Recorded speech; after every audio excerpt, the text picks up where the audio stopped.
ফাঁস করতে গিয়ে আক্রান্ত সাংবাদিক, পঞ্চায়েত প্রধানের স্বামীর দাদাগিরি। প্রধানের স্বামী আমার প্রতি চড়াও হয়ে আমাকে তেড়ে আমার মোবাইল কেড়ে নিতে যায় এবং আমাকে মারধর করে। প্রধান আছে, এক্সিকিউটিভ আছে, এদেরকে আন্ডারস্ট্যান্ডিং করে টাকা তুলে নিজে আত্মসাৎ করেছে জনগণের টাকা। যেখানে টয়লেট হওয়ার কথা ছিল, আপনারা গিয়ে দেখতে পারেন সেখানে কোনো টয়লেট নাই। ইসলামপুর থানার ওসিকে ওই পঞ্চায়েত প্রধান এবং তার সাঙ্গপাঙ্গদের তাদের গ্রেপ্তার করে কঠোর ব্যবস্থা নিতে হবে। মুর্শিদাবাদ জেলার রানীনগর 1 নম্বর ব্লকের হিরামপুর গ্রাম পঞ্চায়েতের চাঞ্চল্য। সরকারি টয়লেট নির্মাণের টাকা আত্মসাতের অভিযোগ ঘিরে উত্তেজনা ছড়িয়েছে এলাকা জুড়ে। অভিযোগ, হিরামপুর পঞ্চায়েতের প্রধান সরকারি প্রকল্পের টয়লেট নির্মাণে অনিয়ম করেছেন। বিরোধী সদস্যরা মুখ্যমন্ত্রী সহ একাধিক সরকারি দপ্তরে লিখিতভাবে অভিযোগ জানান প্রধানের বিরুদ্ধে সরকারি অর্থ আত্মসাতের। এই অভিযোগের সত্যতা যাচাই করতে ঘটনাস্থলে পৌঁছান স্থানীয় সংবাদ মাধ্যমের প্রতিনিধি বশির আহমেদ। কিন্তু এরপরই ঘটে চাঞ্চল্যকর ঘটনা।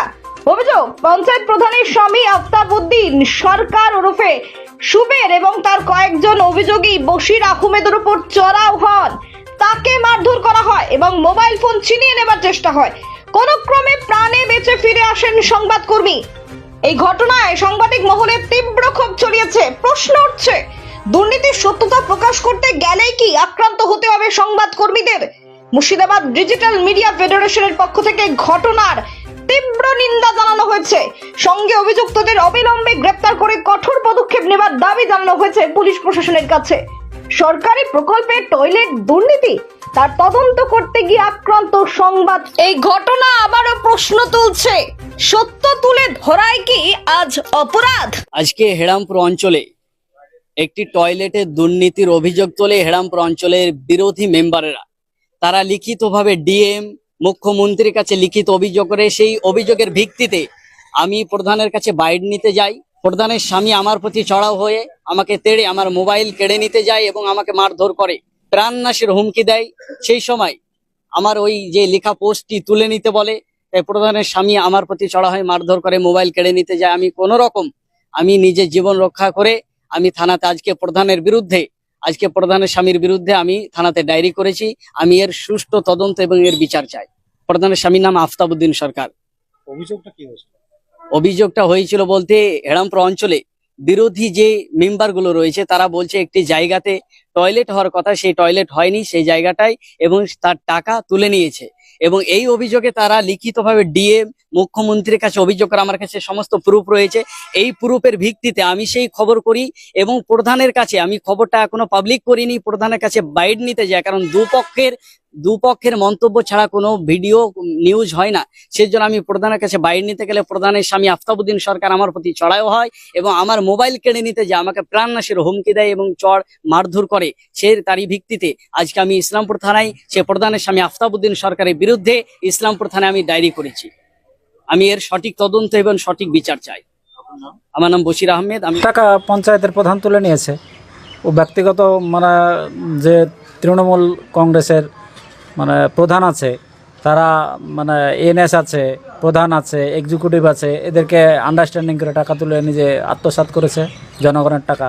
যেখানে টয়লেট হওয়ার কথা ছিল, আপনারা গিয়ে দেখতে পারেন সেখানে কোনো টয়লেট নাই। আজ পর্যন্ত 2023-24-এর একটা টেন্ডার ছিল, 2023-24 থেকে এটা 25 সাল, এখনও কোনো টেন্ডার হয় না, অথচ টাকাটা আমাদের বিলটা উঠে গেছে।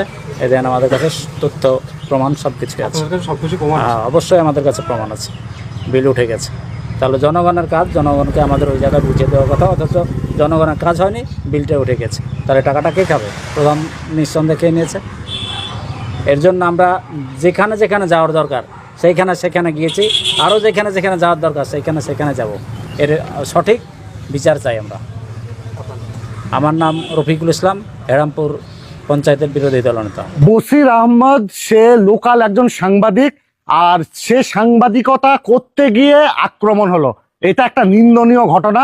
তার কারণে এই সাংবাদিকরা আছে বলে পলিটিক্যাল যারা লিডার তারা কিন্তু এই আমাদের থেকেই নিউজ করে, তারা কিন্তু বিভিন্ন রকম তাদের বক্তব্য জানায় এবং সেটা এলাকার মানুষ কিন্তু জানতে পারে। একটা পঞ্চায়েত প্রধানের স্বামী, সে তার সাহস কি করা হয় যে একটা সাংবাদিকের গায়ে হাত দেওয়া?